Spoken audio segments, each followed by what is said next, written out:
Have you ever sat in a meeting smiling on the outside, but your chest is tight? Your mind is screaming, I don't belong here anymore. This is not where I'm supposed to be. I should stand up. I should go. What are they thinking? What would they say? Am I doing well? Am I sitting correctly? Oh God. Or maybe you just wake up dreading the workday. Not because the job is hard, but because the environment feels like slow poison. They say don't quit. Stay strong.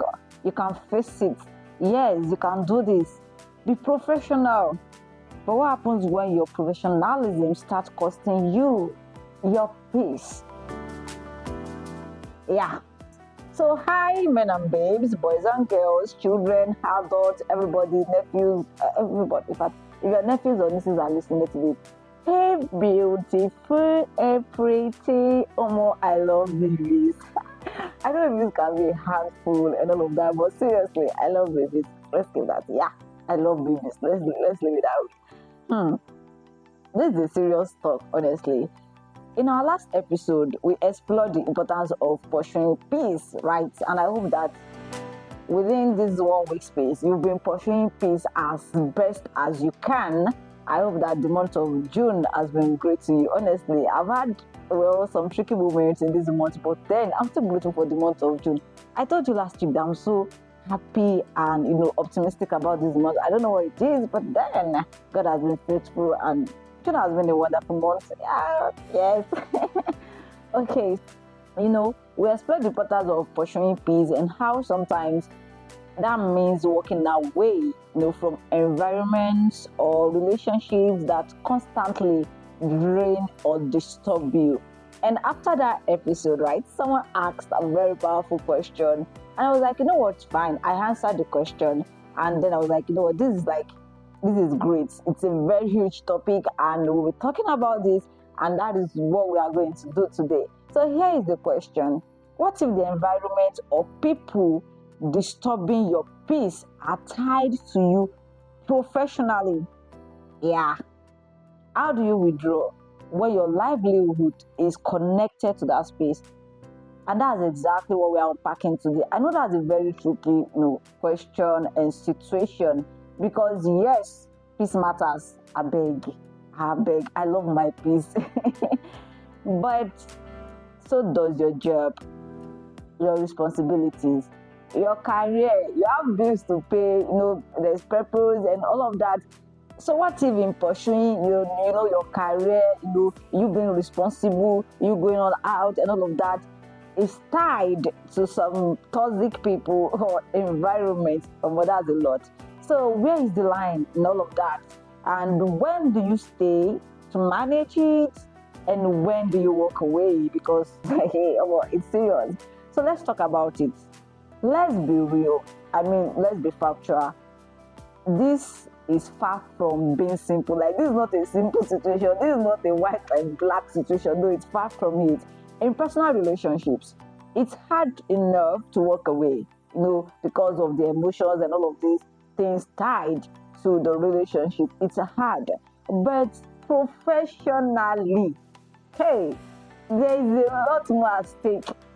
Bills, reputation, long-term goals, and all of that. Because sometimes you are working with some certain people, and even though you want to leave, if you are not careful how you walk away, it can distort your whole career. Because at the end of the day, you might be trying to get employed in another place, and because these people worked with you, your new employee might want to consult them and know things about you or whatever, or they might even be friends, and at the end of the day they say some things about you, and then the job is no longer yours. So it's very tricky. Wisdom is needed in this situation.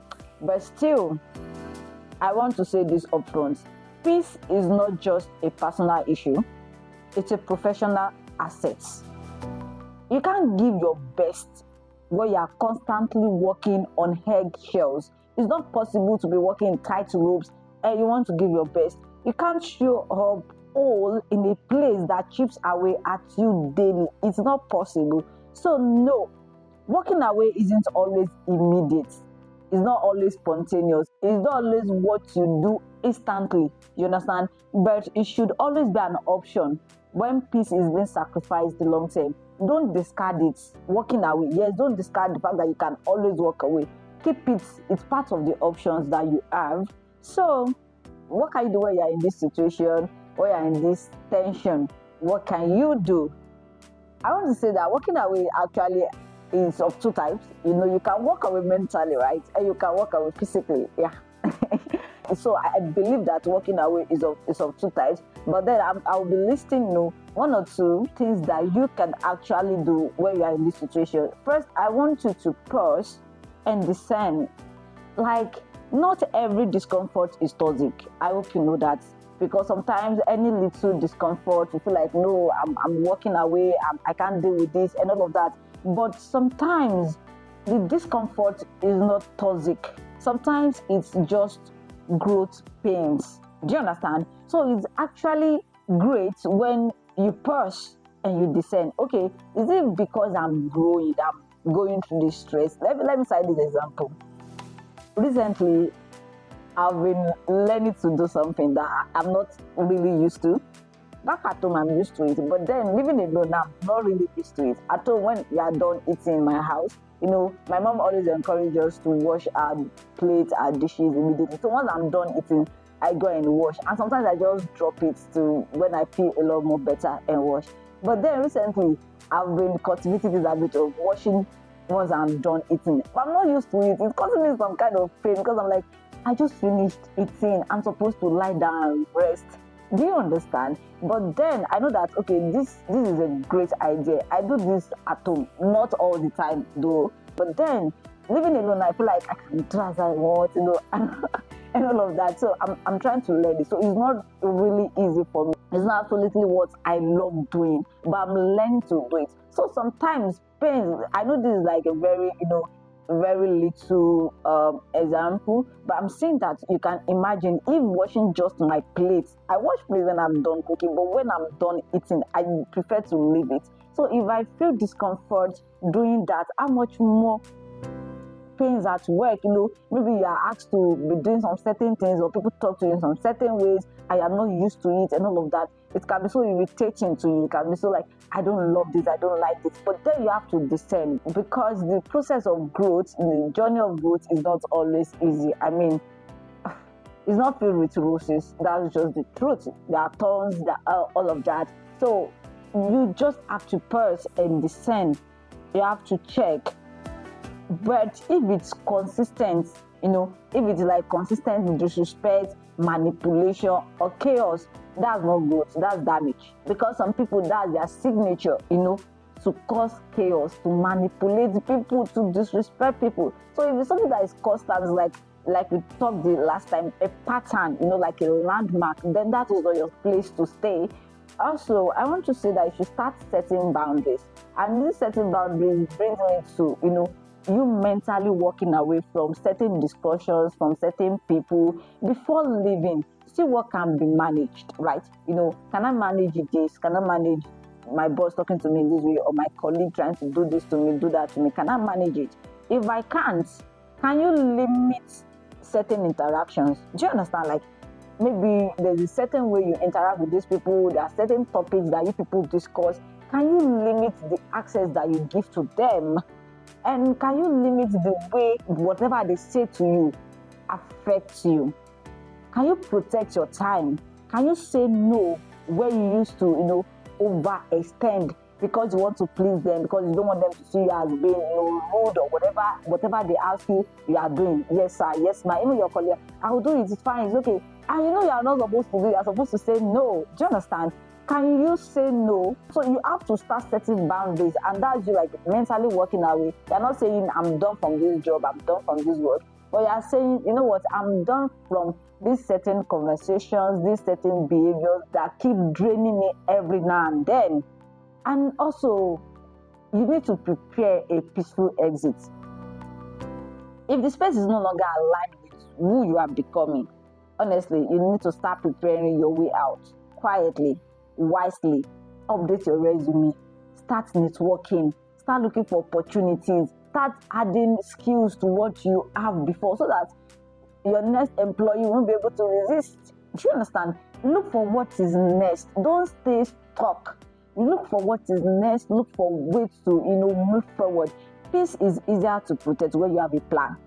When you have a plan, it's so much easier for you to protect. You know that in the next 3 months, I'm done with this job. So as you're setting boundaries, you are enjoying your peace the more. I know that, okay, I'm done. You're not leaving the job or the workspace on a bad note, because as you're setting your boundaries, you set boundaries politely. I'm not asking you to be rude, Biko, please.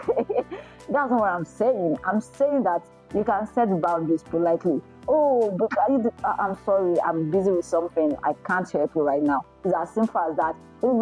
Somebody shouts, you are just looking, I'm sorry, sir. Like, it's as simple as that. But most times I also want to prove that you can't talk to me that way. I have my rights and all of that. And at the end of the day, the effect it has on us is more than it does on the other party or the people, because they are used to it. Like I said, some people, that is their signature, to be manipulative. But you're not like that. So it's very hard for you to just look past it. Do you understand? But when you decide to be like, you know what, whatever you say, you are not even talking to me. Whatever you are saying, keep saying it. And at the end of the day, just say, I'm sorry. It's as simple as that. Let them keep ranting, let them keep shouting. Do you understand? So you have to, have a plan. It will help you in enjoying your peace at the moment. And also consider communication. The thing is, some people don't even realize that what they are doing is bad. Some people is just their own escape route. So sometimes taking their anger out on other people make them to feel certain way, and they love the way they feel when they talk to people like that. It make them feel powerful, make them feel seen, make them feel, recognized and all of that. But then that is not you. So consider trying to talk to the person. If the person is your colleague, I don't appreciate you talking to me this way. Do you understand? For them, they might, appreciate you saying that if they are reasonable and sensible. But if they are not, my dear, it is what it is. Just ignore, just leave them. I feel like we can solve a lot of things with conversation if the people involved are actually sensible, matured, and reasonable. If it's safe to do it, be honest. If you have a chance to let your boss know how they come off, yes, do it. I'm not saying you should be rude, though. I keep saying this because it's not that you not be like, it's actually that I said I should be rude. It's not me. It can never be me. Do you understand? I'm not asking you to be rude. I'm just saying that if you have the chance to communicate how you feel or what you think about them, do it. And, sometimes it shifts things. Other times it confirms that it's time to move on. When they accept that, oh, they've been mean, they've been degrading and all of that, it's fine. It can shift, your relationship with them. But then if it's like, no, they're strong-headed, my dear, I think it's time to move on. And honestly, the line is wherever your peace becomes the price. Honestly, the line is wherever your peace becomes the price. When it's no longer just hard but harmful, when showing up means shrinking yourself, when the cost of staying is greater than the risk of leaving, and even then, you don't have to make a dramatic exit. I keep saying it. There are a lot of ways to exit people's life without being dramatic about it. You can walk away with wisdom, with grace, and with a plan. Because peace is power, and you deserve to work in spaces that honor your presence, not drain your spirit. So you can choose a way to walk away physically and mentally. And when you are in such a space, it is advisable that you walk away mentally first. You set boundaries, you check the effects, you check and pause, you discern, is it good, is it toxic, and all of that. And when you feel like, okay, I can't stay here, then you exit physically. And before you exit physically, you plan. Don't exit without a plan. Please don't exit without a plan. You plan and you exit. And I hope that this particular episode helps you, to navigate toxic relationships at work, where you are tied to people professionally, but then they are harmful or they are toxic. They are not in tune with your, journey to finding peace. And I hope that you learn to withdraw mentally, and then you learn to withdraw physically with a plan. So thank you very much for listening and for tuning in. And as usual, if this episode spoke to you, Feel free to share with someone who might need it, and let's keep the conversation going. And if you have any question, yeah, I'm more than available to answer. So just send me a DM or comment your question. I would love to answer. And until next time, stay grounded, stay kind, and remember, walking away doesn't mean failure. Sometimes it's the most courageous act of self-respect. Love you. Keep thriving. And bye.